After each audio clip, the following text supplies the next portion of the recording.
Hello, welcome to Shift the Field TV. I'm Darla LeDoux, and today's conversation is actually a question that I have a couple of answers to. What is the difference between analytical thinking and creative thinking when it comes to coaching? What are the different parts of the brain, this logical versus creative side, and how do you know when to use them, and is one better? So I'd like to answer this question in three different ways. One is more general, and the other two really apply to a transformational coaching business and bringing your magic forward, which is what I would equate to the creative side, although I would actually call it the intuitive side. So the first thing I think of when I hear this question is this book right here, Breaking the Rules. It's by a man named Kurt Wright. And I was assigned this in one of the coach trainings that I took as assigned reading. He has a section on the analytical and intuitive mind and the relationship between them. So the first thing to know is this book is amazing. And it's actually about how to create a business that's on a roll, that has year after year growth, and what those companies do that's different than companies that maybe grow and then stop growing. He talks about the analytic and intuitive relationship. And I want to start by the question was, the rational or logical mind versus the creative mind. But I want to use the word intuitive mind, right? And how do we use these two together in coaching? So he's actually quoting or crediting Dr. Roger Sperry for the scientific understanding of these two parts of our mind. So here's the part I really want to highlight.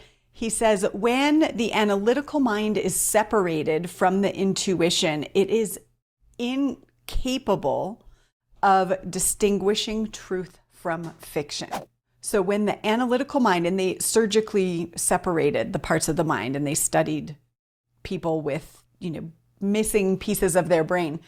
When the analytical mind is separated from the intuitive mind, it is incapable of distinguishing truth from fiction. And there's a variety of things, qualities that he lists and things. You can look that up. What he goes on to say is that the job of the rational mind is to answer the questions that the intuitive mind asks of it. So think about that. Here's how I like to think about this is if you've ever found yourself in an argument with a loved one, and all of a sudden you're making all these rational arguments, right? Well, you said this and then this, and it all makes perfect sense, right? Every little step of the argument is technically correct, right? But at the end of the day, the essence of what you're saying, you don't even believe anymore. That is illustrating the difference. Generally when we're activated, we don't stop to think, let my intuition ask a question of my logical mind so that I can be reacting to the right thing, which is, of course, the benefit of having an amazing coach in your life who can ask the questions from their intuition, from their magic, that your logical mind can respond to. Because if we're just trying to figure things out logically, it's problematic.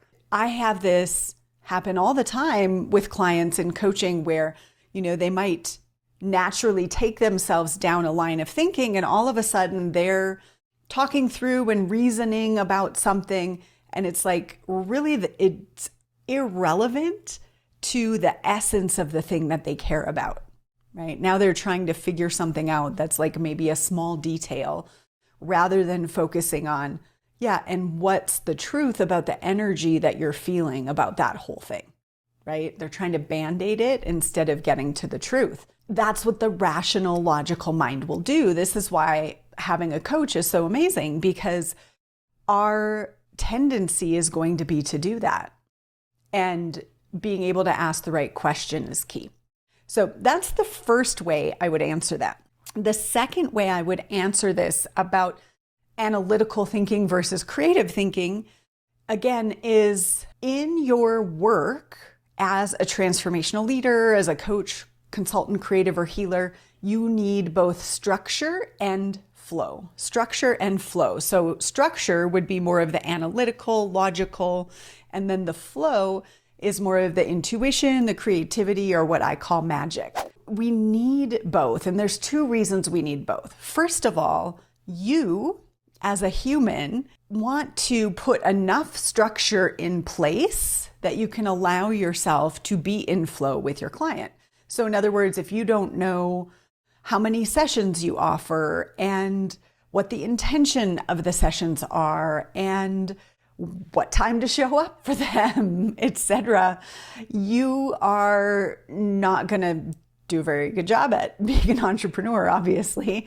A lot of what I teach is structure for how to design your programs, how to think about the stages the client goes through so that in the moment you can be in flow with what they need. The other reason we need this balance of structure and flow, so our logical brain, our intuition can ask our logical mind to help us plan the structure that we need and then put it in place so that when we're actually doing our work, we're in flow, right? And we need both, but also our clients need both. So when you're working with a client, and I've seen all of the ranges of this, if you are so rational, right? Like you've got your start and finish of your session, and at the end, we're going to write down the SMART goals and everything. It's going to be orderly and it's going to make sense. You may not have time or space to go deep and get to the root of what's really going on. And the client might, depending on the client, it might be great for certain things. That's great. But the client might eventually start to sense there's no room for what I'm feeling here and the whole of my experience. That said, if someone doesn't have a lot of structure and they're just flowy, as a client, eventually you might be having deep insights and things are percolating and popping and you love each other and all of that. But eventually the client's going to start to feel, do you have a structure to this? Are you taking me somewhere or are we just talking?